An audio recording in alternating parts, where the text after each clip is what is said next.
I think we've had some problems here with some drugs and stuff like that. So he said, I don't know what we're going to do because the script is just not up to what it's got to be.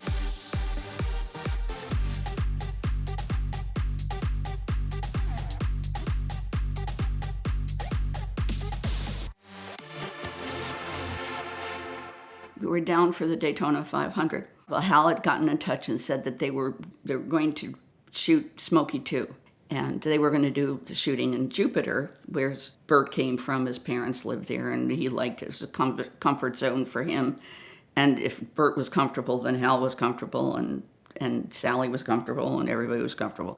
So we were shooting the 500, and Hal called Brock a couple of days in advance and said, I don't know, things aren't going really well here. We got a problem with the script. He said, I won't say his name, who wrote the first one, was having some drug problems. And when he turned in the Smokey 2 screenplay, it wound up getting really uncomfortably weird as you got deeper into the screenplay.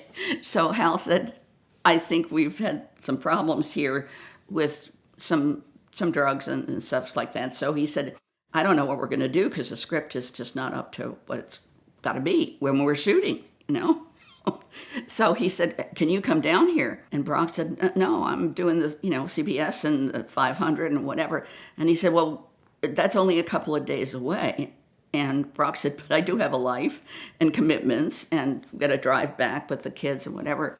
So Hal said, well, look, at the end of the 500, I'll send a chopper for you and the kids and Pam, and you'll come down here to Jupiter, and you can help. I mean, you can work on doing some edits and rewriting and whatever.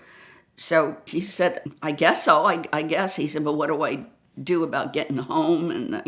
And Hal said, we'll worry about that when it happens. But that's the way Hollywood people always work, because everything does go against Hollywood time, because they live in a bubble where they're used to being able to call the shots and have life sculpt into what they want it to be. That's what they do for a living. So it kind of comes out in other ways. That's a concept of how they live. And if you throw enough money against anything, right, you make it work. So anyway, we get loaded into a chopper, and down we go to Jupiter. Now, we don't have a lot of clothes. We don't, whatever. So Brock is now locked in a room with Burt. Brock's trying to see what the problems are and evaluate what the dialogue, and then also he doesn't know anything about the screenplay. He doesn't know what the plot is. He doesn't know anything. And all they want him to do is fix this few pages. And he said, it doesn't kind of work like that. I've got to get a sense of the screenplay. I've got to spend a little time with it. And they said, okay, you got 15 minutes, make it work. So Brock locked himself in a room for about 24 hours, and he did some rewrites. So comes to shooting. This happened to be a night scene. Sally was walking away. She was teed off at Burt, and Burt had done something insensitive, or I don't remember. So Brock did the scene as best he could in the time that he had. So they're shooting at night, and Sally's walking down, and Burt's following her, and he's doing this dialogue. And my Brock is pacing up and down on this line where, Burt's over here, and Brock's paralleling, but he wants to walk with him to hear him say his dialogue and get a sense for, is it good, is it bad, is he going to be happy, is he going to be sad? He'd never come in and filled a void like that. And he wasn't sure that he was doing it right. And, and his ego was at stake. Maybe if I did a shit job, he won't want to work with me again, or he won't like what I've done, or he didn't know what to expect. And Burt was very mercurial. He's not the good old boy. He's the good old boy everybody thinks they want to have a beer with, but he's not. He was a very complicated man, and very angry man. And I knew people who had worked with him when he first started in the business, because I was in advertising, and they said he was when he was young, he was great. He was a football player. He loved sports. He was kind of hale, hearty, the kind of guy you'd like to have a beer with. But as the system and the industry and the visibility and the fame corrupted him, he got to a point where he couldn't go out in public, where he was assaulted. He was just, everybody wanted to have beer with him and thought that he's going to be grateful for their presence and their adulation, and he wasn't. He became claustrophobic by it.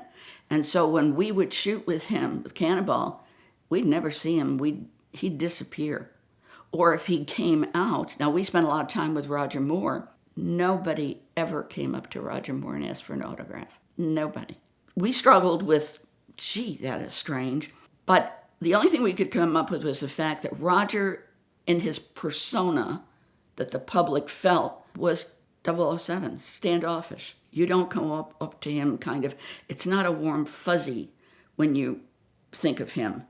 He's much more foreboding and off-putting, and Burt wasn't. He couldn't be in a public place or a bar for more than 2 minutes without his bodyguards taking him away. So he was hounded, and he found it an intrusion, of course, and he was angered by it. So he could not join in with the normal people, at least when we met him. And Roger, I spent hours with Roger because he had the best selection of dirty limericks in the entire world. He was brilliant, just brilliant. And you never think of it with Roger Moore, but he was horrible. I did have lines in the movie Cannonball, but because of Roger, they all got lines on the editing floor because he would crack me up so bad that I could not say the lines. He'd get behind me and he would just say something really horrible, and that was it. So I have no lines in any of the movies because of Roger Moore. But he was that way in person, but his screen persona affected his likability in a different way, offset. So nobody ever approached him. Burt was the antithesis of that. He was not that way in real life, but on screen he was, and everybody bought the screen image. 5 years ago, the first sponsor we ever had here on the VINwiki channel was Caffeine and Octane. Now, they're our local Atlanta Cars and Coffee meetup that I've been going to for 15 or so years now, but it is now the largest monthly recurring automotive gathering on Earth. Now, you'll also recognize Caffeine and Octane from their television show, and the next season of that airs very soon on Motor Trend. In their quest for further automotive world domination, they just bought the legendary Lanier Motor Speedway, which is across the street from Road Atlanta. So throughout the next year, we're going to have a lot of amazing events there that you'll be invited to join. But the coolest project they've deployed lately is called HighOctane.tv, and it's a free streaming network that you can access from any smart TV, Roku, Fire Stick, smartphone, or a computer, and it'll give you access to a ton of programming, including all 5 seasons of their show, some content from creators we love like David Patterson, That Dude in Blue, and a ton more. Soon there will be some content from VINwiki on there as well. So visit the link in the description below to learn more about the amazing world of Caffeine and Octane.